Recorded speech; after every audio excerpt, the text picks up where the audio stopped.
Hi mummy, ఏంటి ఈరోజు special? ఈరోజు వరలక్ష్మి రథంకి స్పెషల్ ప్రసాదాలు ఏంటి? వడ, చక్కెర పొంగలి,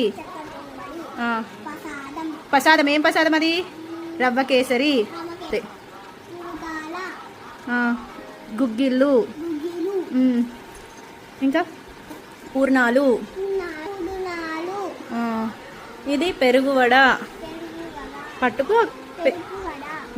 ఇది పరమాన్నం. పెరుగన్నం కాదు, పరమాన్నం.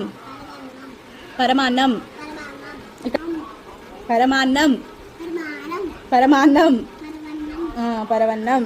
Very good. ఇవన్నీ ఎవరికి? మనకి కాదు, ఫస్ట్ జేజకి పెట్టాం కదా, తర్వాత ఇప్పుడు మనం తినాలి. ఓకే.